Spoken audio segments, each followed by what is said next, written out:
Hello everyone, welcome to my YouTube channel farmer researcher. आज है day 8 daily pharm MCQ dose series का, जिसमें हम डेली के 10 एमसीक्यू क्वेश्चन सॉल्व करते हैं with detailed explanation and additional information. तो चलिए स्टार्ट करते हैं आज के पहले क्वेश्चन से। तो पहला क्वेश्चन है, commonly used spice clove is obtain from. तो जो स्पाइस क्लोव है वो प्लांट के किस पार्ट से ऑब्टेन किया जाता है? So it is obtain from flower bud. So इसमें option A is correct answer. बाकी क्लोव के अदर इम्पॉर्टेंट पैरामीटर्स के बारे में बात करें तो इसका बायोलॉजिकल सोर्स के ऊपर काफ़ी बार क्वेश्चन पूछा जाता है। सो एक तो ये फ्लावर बर्ड से ऑब्टेन होता है किस प्लांट के? So it is obtain from Eugenia caryophyllus. And इसके अलावा एक और नाम, इसका बोटेनिकल नाम आता है जिसके ऊपर भी क्वेश्चन आता है, दैट इज़ सिजीजियम एरोमेटिकम। सो एक तो हो गया आपका यूजीनिया कैरियोफाइलस, दूसरा हो गया सिजीजियम एरोमेटिकम। एंड इसकी फैमिली जो है it is Myrtaceae. Myrtaceae is the family of clove. So ये तीनों नाम जो है वो आपके इम्पॉर्टेंट हैं। इसके अलावा इसके केमिकल कंस्टेंट्स की बात की जाए, सो क्लोव का जो मेन केमिकल कंस्टेंट होता है that is eugenol. Eugenol is the main chemical constant. इसके अलावा इसमें एस्टर यूजेनिन होता है, एस्टर यूजेनिन। सो ये दो मेन केमिकल कंस्टेंट है जिसमें यूजिनॉल जो है वो सबसे ज़्यादा इम्पॉर्टेंट है। इसके अलावा इसके अगर यूजेस की बात की जाए तो यूजेस में ये यूज़ होता है एज अ डेंटल एनाल्जेसिक। इसके अलावा ये एज अ कार्मिनेटिव यूज़ होता है, as a flavouring agent, stimulant, aromatic and antiseptic. ये डिफरेंट इसके यूज़ हैं। मेन जो है it is dental analgesic. Then इसके अलावा बात करूं फ्लावर बर्ड की, कि फ्लावर बर्ड से एक तो आपका क्लोव आ गया, ठीक है, फ्लावर बर्ड से क्लोव आपका ऑब्टेन होता है। देन इसके अलावा एक एंटी मलेरियल ड्रग होता है that is artemisia. So it is also obtain from flower birds. Then बात करूं राइजोम से, सो राइजोम से वैसे तो काफ़ी ज़्यादा प्लांट्स जो हैं वो ऑब्टेन होते हैं, ड्रग्स ऑब्टेन होते हैं, लेकिन उसमें से एक आपका आ जाता है Acorus and valerian. Mainly volatile oil से अगर मैं बात करूं, टर्पेनॉइड से, तो उसमें आपका एकोरस एंड बेलेरियन ये दोनों राइजोम पार्ट से ऑब्टेन होते हैं। देन इसके अलावा रूट से बात करूं, सो रूट से आपका एक ड्रग होता है कॉलियस एंड दूसरा आपका होता है सोसूरिया। सो दीज टू इतने इम्पॉर्टेंट नहीं है, लेकिन ये दोनों ही आपके रूट से ऑब्टेन होते हैं। देन बात करें लीफ से, सो लीफ से जो है वो सबसे ज़्यादा इम्पॉर्टेंट आपके आते हैं, जिसमें सेट्रोनेला आ जाता है। यूकेलिप्टस काफ़ी इम्पॉर्टेंट है, यूकेलिप्टस ये इसके भी प्लांट ही यूज़ होते हैं। देन आपका लेमन पील, लेमन ग्रास आ गया, लेमन ग्रास आ गया, लेमन पील नहीं, लेमन ग्रास इसमें आ जाता है। इसके अलावा तुलसी के भी जो है वो लीव्स ही यूज़ होते हैं, एंड टेक्सस। तो इन सभी के आपके लीव्स जो हैं वो यूज़ किए जाते हैं। देन अभी नेक्स्ट क्वेश्चन पे चलते हैं। तो नेक्स्ट क्वेश्चन है, सुपुरियस ड्रग्स कम्स अंडर। तो जो सुपुरियस ड्रग्स होते हैं वो किस सेक्शन के अंडर आते हैं? तो they comes under section 17B। 17B में आपके सुपुरियस ड्रग्स जो हैं वो आते हैं। इसके अलावा अगर मैं बात करूं 17A की, ठीक है, 17A में आपके आ जाएंगे अडल्ट्रेटेड ड्रग्स। अडल्ट्रेटेड ड्रग्स जो हैं वो आपके 17A सेक्शन में आएंगे। एंड 17B में आपके आगे सुपुरियस ड्रग। देन इसके अलावा बात करूं सेक्शन 17 में, तो सेक्शन 17 में जो है वो आपके आते हैं miss branded drugs. Miss branded drugs जो हैं वो आपके सेक्शन 17 में आ गए। देन इसके अलावा और डिफरेंट सेक्शंस हैं, जिसमें आपका सेक्शन 3C आ जाता है, ठीक है, सेक्शन 3C। सेक्शन 3C में आपका गवर्नमेंट एनालिस्ट का रोल आ जाता है। गवर्नमेंट एनालिस्ट जो है वो आपके सेक्शन 3C में आते हैं। देन जो आपका ड्रग इंस्पेक्टर होता है ड्रग इंस्पेक्टर आते हैं आपके सेक्शन 3E में। देन जो आपका ड्रग स्टोर होता है, drug store comes under rule number 65 of 15E। तो इसमें आपका ड्रग स्टोर आता है। वहीं अगर मैं बात करूं फार्मेसी की, तो जो फार्मेसी है it comes under rule number 16 में ही आता है, एंड उसमें सब कैटेगरी आती है आपकी 15C। सो ये आपका आता है फार्मेसी। इसके अलावा केमिस्ट एंड ड्रगिस्ट की बात की जाए, सो केमिस्ट एंड ड्रगिस्ट, सो ये आपके आते हैं रूल नंबर 65 में ही, सब सेक्शन 15B में। सो ये कुछ आपके सेक्शंस एंड रूल्स हैं different drugs and different positions के लिए। सो ये सारे ही आपके इम्पॉर्टेंट हैं। देन नेक्स्ट क्वेश्चन है, which one of the drugs is least likely to cause electrolyte imbalance. तो इनमें से कौन सा ड्रग जो है वो सबसे कम इलेक्ट्रोलाइट इम्बैलेंस कोज करेगा। तो जो डिफरेंट इलेक्ट्रोलाइट्स होते हैं वो हमारी बॉडी के लिए काफ़ी इंपॉर्टेंट होते हैं, डिफरेंट फंक्शंस जो हैं वो परफॉर्म करते हैं। सो जो भी आपके डिफरेंट इलेक्ट्रोलाइट्स आ गए उसमें आपका कैल्शियम आ जाता है, पोटेशियम आ जाता है, मैग्नीशियम आ जाता है, सोडियम आ जाता है, क्लोराइड। सो ये डिफरेंट टाइप्स के इलेक्ट्रोलाइट्स हैं, एंड इन सभी इलेक्ट्रोलाइट्स के डिफरेंट डिफरेंट फंक्शंस होते हैं। सो इनमें जो आपका sodium bicarbonate, potassium chloride, sodium chloride, इनसे हमें ये सारे इलेक्ट्रोलाइट्स जो हैं वो इम्पॉर्टेंट मिलते हैं। लेकिन एल्यूमिनियम हाइड्रोक्साइड जो है सो इसमें कोई भी इतना इम्पॉर्टेंट इलेक्ट्रोलाइट नहीं होता है। सो ये आपका इन गिवन ऑप्शंस में से सबसे कम जो है वो इलेक्ट्रोलाइट इम्बैलेंस जो है वो कोज करेगा।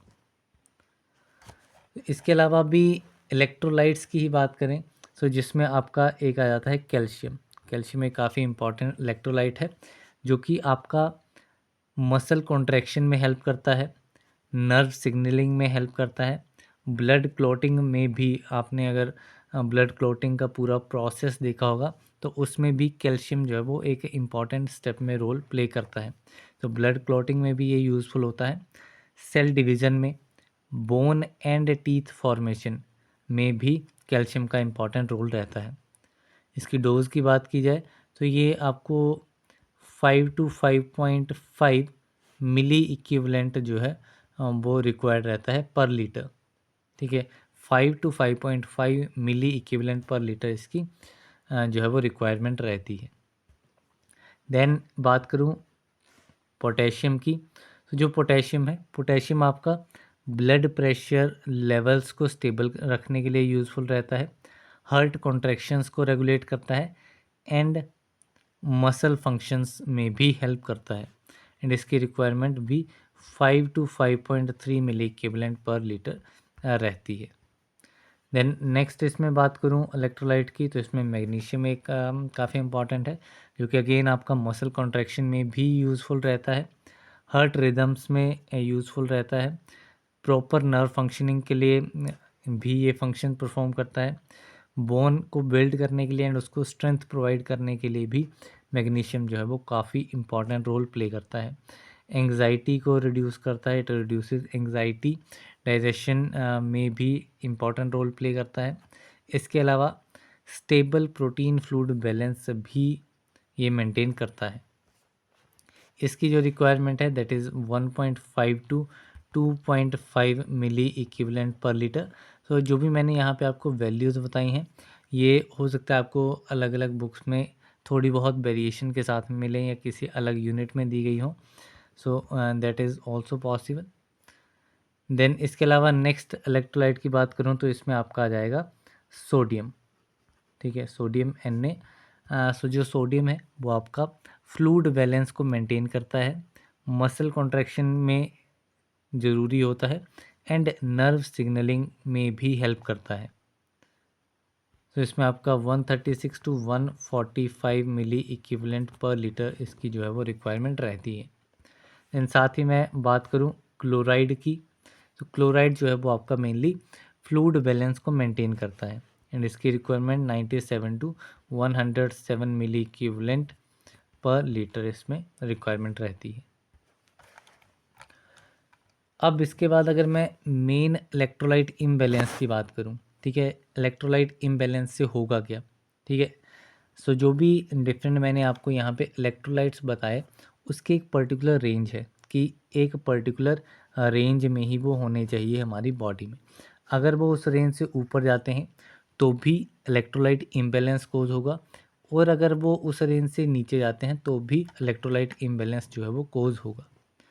सो अभी बात करते हैं सोडियम की। इसमें हम मेन 3 इसमें हम देख लेते हैं। एक आता है आपका sodium.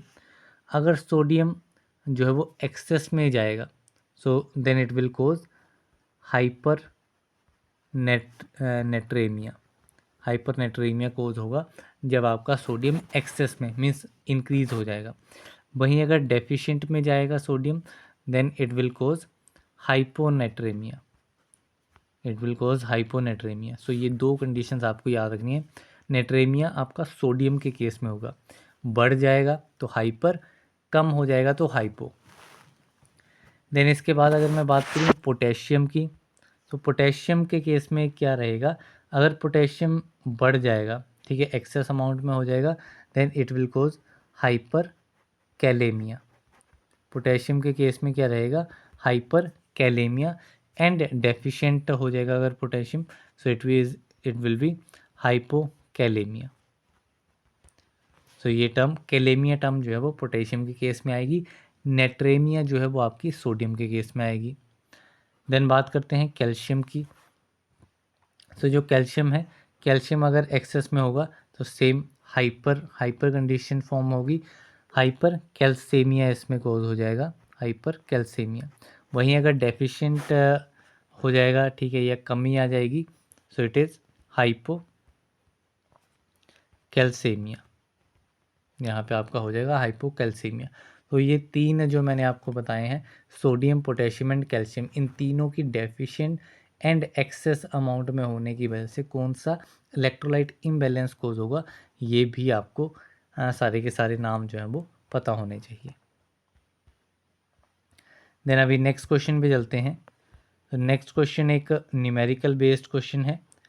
So the question is, how many millimoles of potassium are there in 500 mg of potassium chloride? So 500 mg potassium chloride में कितने पोटेशियम के मिलीमोल्स जो हैं वो प्रेजेंट होंगे। सो मिलीमोल्स किसी भी कंपाउंड के अगर फाइंड आउट करने हैं तो एक सिंपल फार्मूला होता है, that is millimole is equal to mg divided by molecular weight. ठीक है, कितना अमाउंट दिया गया है mg में एंड उसका कितना मॉलिक्यूलर वेट है। तो हमें किस चीज़ का फाइंड आउट करना है, हमें फाइंड आउट करना है पोटेशियम क्लोराइड का। ठीक है, तो पोटेशियम क्लोराइड इज़ KCl। ठीक है, सो पोटेशियम क्लोराइड का मॉलिक्यूलर वेट कितना रहता है, तो मॉलिक्यूलर वेट पोटेशियम क्लोराइड का होता है 74.55 ग्राम पर मोल। ठीक है, ग्राम पर मोल रहता है इसमें। तो इसमें हम सिंपली जो मैंने ये फॉर्मूला आपको बताया, यहाँ पे अगर हम वैल्यू सब्स्टिट्यूट करेंगे, mg हमें कितना दिया हुआ है 500, मॉलिक्यूलर वेट हमने कितना देखा 74.55। तो सिंपली इस फार्मूला में हम वैल्यूज़ पुट करेंगे। सो मिलीमॉल इज इक्वल टू mg है हमारा 500 डिवाइडेड बाय मॉलिक्यूलर वेट कितना आया हमारा 74.55 ग्राम पर मोल। सो द आंसर, इसको डिवाइड करने के बाद जो हमारे पास आएगा दैट विल बी 6.7 मिलीमोल। सो ये आंसर जो है वो आपका फाइनल आएगा। सो इसमें ऑप्शन ए जो है वो करेक्ट आंसर रहेगा। देन इसके अलावा जो लास्ट एक क्वेश्चन न्यूमेरिकल क्वेश्चन मैंने पूछा था, ठीक है, एक क्वेश्चन था 9 नंबर का क्वेश्चन था लास्ट वीडियो में, कल वाली वीडियो में, जिसमें चाइल्ड डोज कैलकुलेट करनी थी, चाइल्ड डोज कैलकुलेट करनी थी। सो वो बेसिकली जो क्वेश्चन पेपर में क्वेश्चन पूछा गया था प्रीवियसली, सो उसमें स्पेसिफाई किया गया था कि वो आपको यंग्स रूल के अकॉर्डिंगली जो है वो कैलकुलेट करना है। हालांकि जो कल मैंने क्वेश्चन डाला था उसमें एज भी दी हुई थी, एज इन ईयर्स भी दी हुई थी, एज वेल एज जो आपका वेट भी दिया हुआ था पाउंड में। सो इसमें दोनों फार्मूला लग सकते थे, लेकिन ये क्वेश्चन जो था वो स्पेसिफिकली आपको यंग्स रूल के अकॉर्डिंगली फाइंड आउट करना था, जिसका फॉर्मूला था child dose is equal to age, जो मैंने कल भी आपको बताया था कल वाली वीडियो में। So age in year divided by age in year plus 12 whole multiply by adult dose. तो सिंपली इस वाले फार्मूला से जो आंसर आना था वो था 83, ठीक, 83 mg। वहीं अगर हम दूसरा फार्मूला यूज़ करते तो उसमें आपका आंसर आता 100 mg। बट वो क्वेश्चन में आई थिंक मैंने टाइप नहीं किया था उसमें कि यंग्स फार्मूला के अकॉर्डिंगली आंसर कैलकुलेट करना था, तो वो भी आप एक बार देख लेना। देन अभी नेक्स्ट क्वेश्चन पे चलते हैं। तो नेक्स्ट क्वेश्चन है all drugs come under Umbelliferae family except. So इनमें से कौन सा ड्रग जो है वो अम्बेलिफेरे फैमिली में नहीं आता है? So the drug is lemon oil. Lemon oil जो है वो अम्बेलिफेरे फैमिली को बिलोंग नहीं करता है, it belongs to gramineae family. बाकी कैरावे, डेल और क्यूमिन ये तीनों ही आपके अम्बेलिफेरी फैमिली के ड्रग्स हैं। देन इसके बाद अगर हम बात करें स्पेसिफिकली लेमन ऑयल की, ठीक है, लेमन ऑयल या लेमन ग्रास ऑयल जो है, सो इसका जो सिनोनिम मेन रहता है, सिनोनिम की बात की जाए तो इसका सिनोनिम होता है East Indian lemongrass oil. So इस नाम से लेमन ऑयल को जाना जाता है, या फिर इसका दूसरा नाम भी है that is Indian Melissa oil. Indian Melissa oil, ये दो मेन नाम है इसमें आपके जो कि आपके रहते हैं लेमन ऑयल के। देन इसके अलावा लेमन ऑयल की अगर मैं बायोलॉजिकल सोर्स की बात की जाए तो इसमें लीव्स का यूज़ किया जाता है। किसके लीव्स होते हैं? सिम्बोपोगोन, लीव्स ऑफ सिम्बोपोगोन फ्लेक्सुआसस,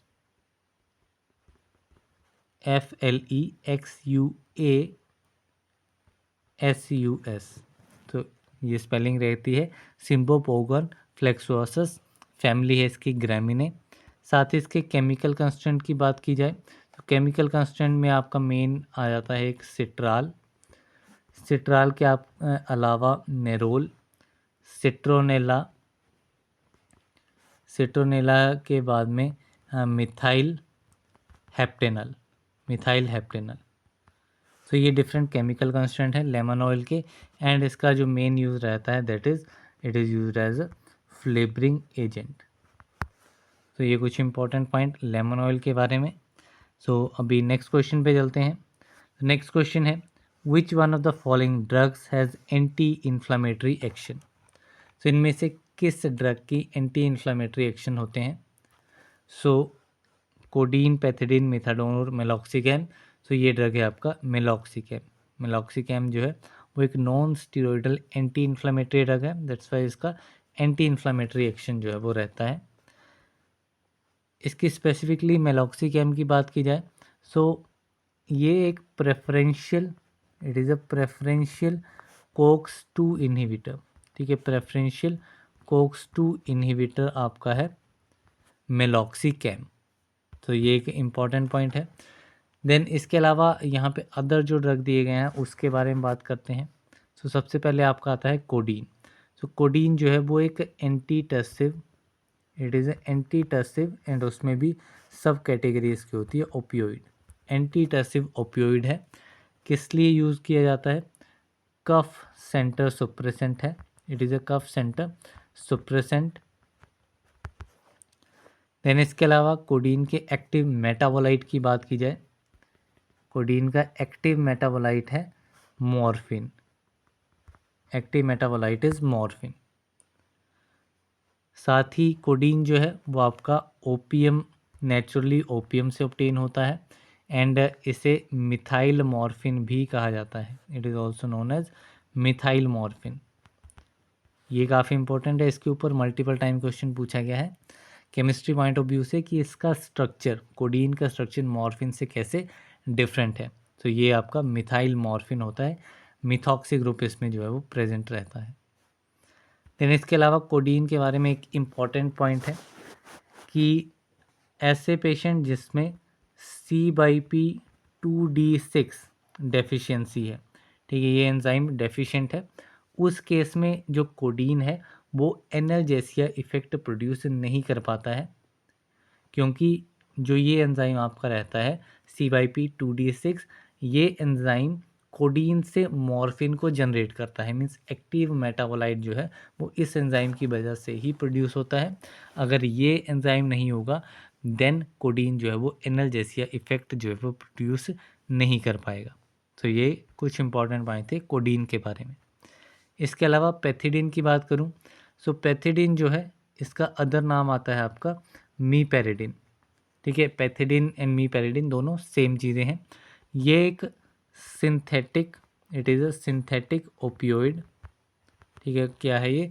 एक सिंथेटिक ओपियोइड है। एंड इसके जो दो डिफरेंट प्रोडक्ट होते हैं, एक हाइड्रोलिसिस प्रोडक्ट होता है एंड एक डीमिथाइलेशन प्रोडक्ट होता है। जो हाइड्रोलिसिस प्रोडक्ट है, हाइड्रोलिसिस में आपको एक मेजर मेटाबोलाइट मिलेगा, एंड वो हाइड्रोलिसिस का मेजर मेटाबोलाइट कौन सा है? It is meperidine, meperidinic acid, ये आपका मेजर है, ठीक है। It is a major product, major metabolite. साथ ही डीमिथाइलेशन अगर पैथिडिन की होगी, क्या होगी? डीमिथाइलेशन। तो उस केस में आपको एक माइनर मेटाबोलाइट मिलेगा, एंड वो माइनर मेटाबोलाइट कौन सा है? It is norpethidine. Norpethidine is the minor metabolite of pethidine. तो ये इंपॉर्टेंट पॉइंट है, इसका आपको हाइड्रोलिसिस पे कौन सा मेटाबोलाइट मिलेगा एंड डीमिथाइलेशन पे कौन सा मेटाबोलाइट मिलेगा, ये आपको पता होना चाहिए। देन बात करूँ मिथाडोन की, तो मिथाडोन सेम कैटेगरी को बिलोंग करता है एज ऑफ पैथिडिन। तो मिथाडोन भी एक सिंथेटिक ओपियोइड है, it is a synthetic opioid. And methadone जो है उसकी ओरल पेरेंटल एक्टिविटी जो है, ओरल पेरेंटल एक्टिविटी काफ़ी हाई रहती है, 1:2 इसकी ओरल पेरेंटल एक्टिविटी रेशियो रहती है। एंड इसकी जो बाइंडिंग होती है टिश्यू प्रोटीन के साथ वो भी काफ़ी हाई रहती है, बेसिकली अल्फ़ा 1 ग्लाइकोप्रोटीन के साथ हाई बाइंडिंग शो करता है। तो ये सारे जो भी ड्रग्स थे उन सभी के बारे में इंपॉर्टेंट पॉइंट्स हमने यहाँ पे देख लिए। अभी हम चलते हैं नेक्स्ट क्वेश्चन पे। तो नेक्स्ट क्वेश्चन है, which one of the following is pharmacological action of histamine? इनमें से हिस्टामाइन का फार्माकोलॉजिकल एक्शन कौन सा है? तो सबसे पहले ऑप्शन की बात करते हैं, constriction of capillaries. So histamine जो है वो कैपिलरीज की कंस्ट्रिक्शन नहीं करता है, ये डायलेट करता है आपकी, it dilates the arteries and capillaries, arteries और कैपिलरीज को डायलेट करता है। देन है रिडक्शन ऑफ हार्ट रेट, तो हार्ट रेट को रिड्यूस नहीं करता है हिस्टामाइन, हार्ट रेट को इंक्रीज करता है। देन है increases gastric acid secretion, gastric acid secretion को हिस्टामाइन इंक्रीज करता है। And elevation of blood pressure, तो ब्लड प्रेशर को एलिवेट भी नहीं करता है, ब्लड प्रेशर को ये डिक्रीज करता है या लो करता है। तो इसमें करेक्ट आंसर जो है वो आपका रहेगा ऑप्शन नंबर सी। देन इसके अलावा हिस्टामाइन पे एक इम्पॉर्टेंट क्वेश्चन बनता है कि हिस्टामाइन कैसे सिंथेसाइज होता है या किस प्रिकर्सर से ये सिंथेसाइज होता है। तो हिस्टामाइन जो है वो हिस्टिडिन अमाइनो एसिड होता है, तो हिस्टिडिन से आपका हिस्टामाइन जो है वो बनता है। किस प्रोसेस के थ्रू बनता है? सो ये आपका बनता है डी कार्बोक्सिलेज एंजाइम के थ्रू, मीन्स डी कार्बोक्सिलेशन होती है हिस्टिडिन की, then it will give histamine. इसके अलावा हिस्टामाइन जो है वो आपका डिग्रेड होता है दो मेन प्रोडक्ट्स में। तो हिस्टामाइन की फर्स्ट डिग्रेडेशन जो है वो होती है आपकी एन मिथाइल ट्रांसफरेज की हेल्प से, ठीक है। एन मिथाइल ट्रांसफरेज एंजाइम है, इसकी हेल्प से जो हिस्टामाइन है ये आपका कन्वर्ट होगा एन मिथाइल हिस्टामाइन में, ठीक है। It will convert into N methyl histamine.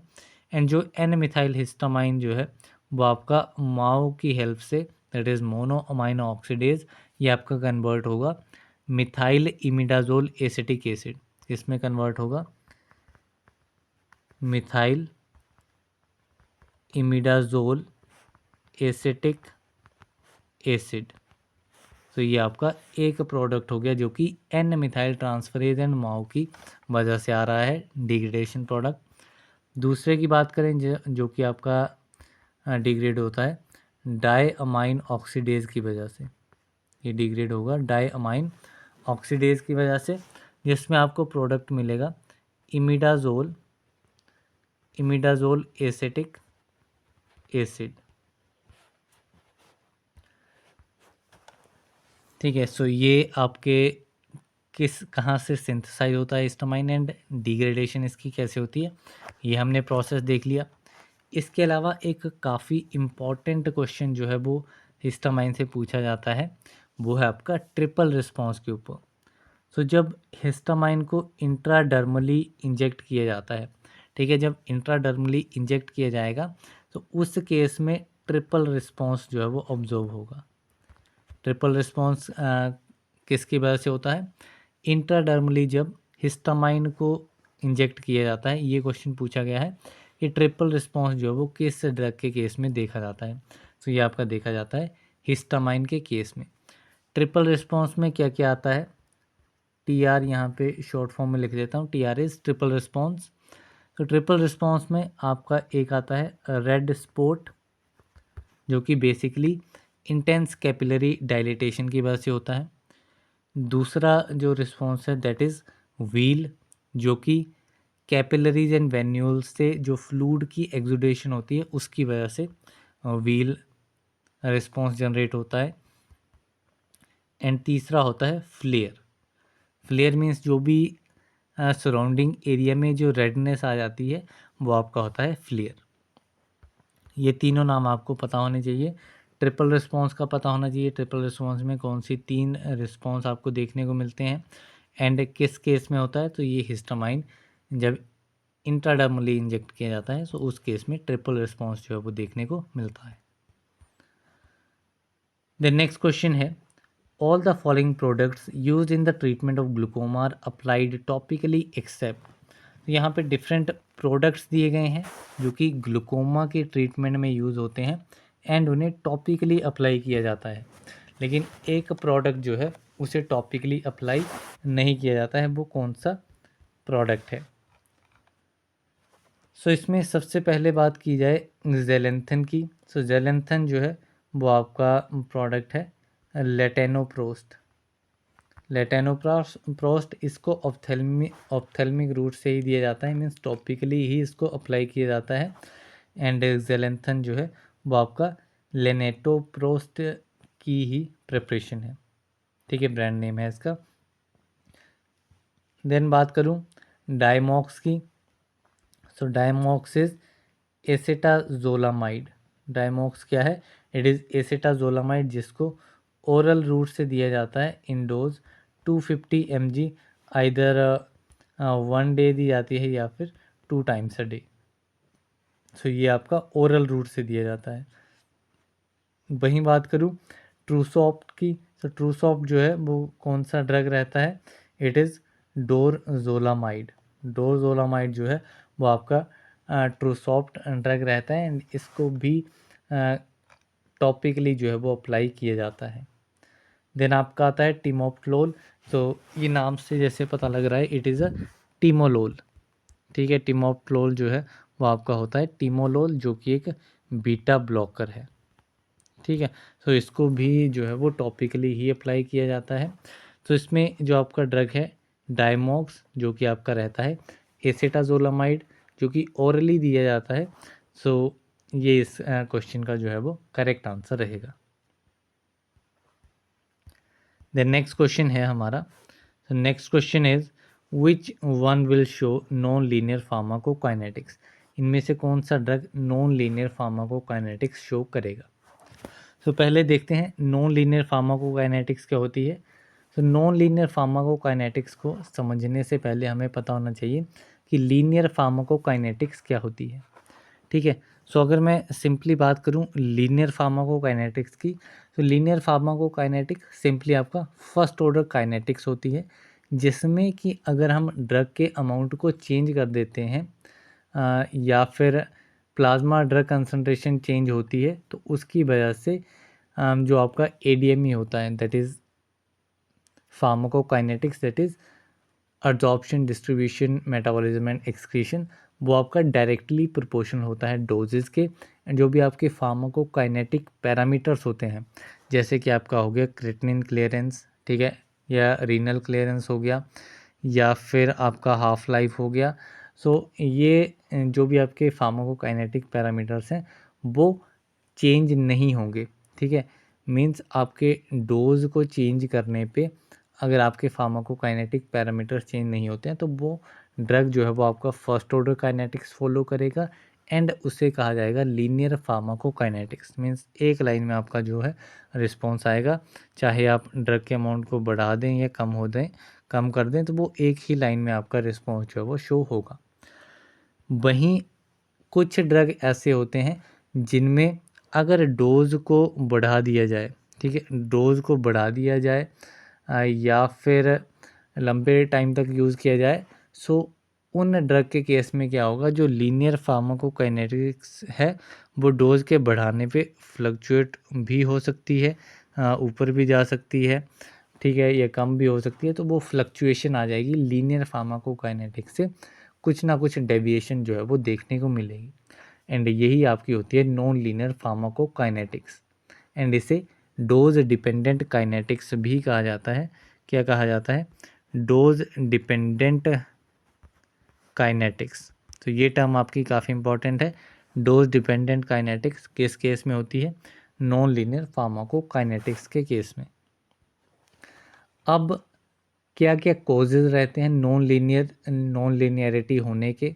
तो इसमें आपका अब्जॉर्प्शन, डिस्ट्रीब्यूशन, मेटाबॉलिज्म, एक्सक्रीशन, ये चारों ही आपके कॉजेज़ रहते हैं नॉन लीनियरिटी होने के लिए। तो यहाँ पे अगर हम देखेंगे इनमें से कौन सा ड्रग आपका नॉन लीनियर फार्माकोकाइनेटिक कोज करेगा, ठीक है, शो करेगा, तो ये ड्रग है आपका फिनाइटोइन। सो इसमें ऑप्शन ए जो है वो करेक्ट आंसर रहेगा। अब और कुछ ड्रग्स देख लेते हैं जो कि नॉन लीनियर फार्माकोकाइनेटिक शो करेंगे। सो जैसा कि मैंने आपको बोला, जो कॉजेज रहते हैं नॉन लीनियरिटी के, उसमें एडीएमई सारे आ जाते हैं, ठीक है, एडीएमई। तो सबसे पहले एड्जॉर्प्शन की बात करते हैं। सो ड्रग अब्जॉर्प्शन की वजह से, एड्जॉर्प्शन नहीं, अब्जॉर्प्शन की वजह से कौन कौन से ड्रग्स जो हैं वो नॉन लीनियर फार्माकोकाइनेटिक्स कॉज करेंगे। तो इसमें एक ड्रग आ जाता है आपका ग्रेसियोफुल्विन। देन इसके अलावा आपका एक विटामिन आ जाता है राइबोफ्लेविन। दूसरा विटामिन आपका आ जाएगा एस्कॉर्बिक एसिड। एंड एक आपका ड्रग आ जाएगा प्रोप्रेनोलोल। तो ये डिफरेंट ड्रग्स हैं जो कि आपके अब्जॉर्प्शन की वजह से नॉन लीनियरिटी शो करेंगे। देन यही मैं आपका बात करूं डिस्ट्रीब्यूशन की वजह से, तो ड्रग डिस्ट्रीब्यूशन की वजह से आपका एक तो ड्रग आ जाएगा फिनाइल ब्यूटाजोन एंड इमिप्रामिन। सो ये दो ड्रग आपको याद रखने हैं जो कि ड्रग डिस्ट्रीब्यूशन की वजह से नॉन लीनियरिटी कोज करेंगे। देन बात करूं मेटाबॉलिज्म की। सो मेटाबॉलिज्म की वजह से एक ड्रग तो आपका आ जाता है फिनाइटोइन, जो कि इस क्वेश्चन का आंसर रहेगा। देन इसके अलावा एक और ड्रग आता है आपका थियोफाइलिन। देन अल्कोहल भी आपका मेटाबॉलिज्म की वजह से नॉन लीनियरिटी शो करेगा। And then carbamazepine. सो ये डिफरेंट ड्रग्स हैं जो कि मेटाबॉलिज्म की वजह से नॉन लीनियरिटी कोज करेंगे। देन लास्ट आपका है एडीएमई में ई, दैट इज़ एक्सक्रीशन। तो एक्सक्रीशन की वजह से नॉन लीनियरिटी आएगी आपकी पेनिसिलिन ड्रग की वजह से, या फिर जो भी आपके वाटर सोल्यूबल विटामिन्स रहते हैं, water soluble vitamins and glucose. So ये डिफरेंट नाम्स हैं जो कि आपके ड्रग एक्सक्रीशन की वजह से नॉन लीनियरिटी कोज करेंगे। नो अब नेक्स्ट क्वेश्चन पे चलते हैं। सो नेक्स्ट क्वेश्चन है all are not true regarding terazosin except. यहाँ क्या क्वेश्चन में क्या बोला है कि ये सारी स्टेटमेंट जो हैं वो ट्रू नहीं है रिगार्डिंग टेराजोसिन एक्सेप्ट, मीन्स इसमें आपको ट्रू स्टेटमेंट जो है वो आइडेंटिफाई करनी है। सो फर्स्ट स्टेटमेंट है constrict smooth muscle. Smooth muscle को टेराजोसिन कंस्ट्रिक्ट नहीं करता है बल्कि ये रिलैक्स करता है स्मूथ मसल को। It does not contract smooth muscle, rather it relaxes the smooth muscles. Then terazosin is a selective beta blocker. So ये एक सेलेक्टिव बीटा ब्लॉकर नहीं है, it is selective alpha 1 blocker. ये एक selective alpha 1 blocker है। The next है increases urinary flow rate. तो urinary flow rate को ये इंक्रीज करता है terazosin, so this statement is correct.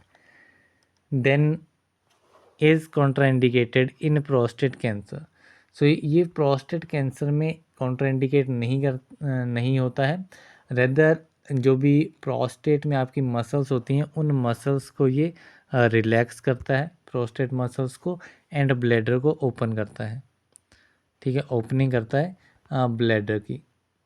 इसके अलावा टेराजोसिन के बारे में 2 पॉइंट और हैं जिसमें इसकी बायो अवेलेबिलिटी आ जाती है, जो कि 90% इसकी बायो अवेलेबिलिटी रहती है, एंड प्लाज्मा हाफ लाइफ की इसकी काफ़ी हाई रहती है। जो टी हाफ है टेराजोसिन की वो अप्रोक्स 12 आवर्स जो है वो इसमें हाफ लाइफ रहती है। तो ये 2 इम्पॉर्टेंट पॉइंट इसके टेराजोसिन के इसके अलावा हैं। सो इसमें इस क्वेश्चन का अगर मैं राइट आंसर की बात करूं तो वो आपका रहेगा ऑप्शन नंबर सी। सो यहाँ पे 10 क्वेश्चन आज के कंप्लीट होते हैं। So that's all for this video. मिलते हैं अगली वीडियो में, तब तक के लिए थैंक यू वेरी मच।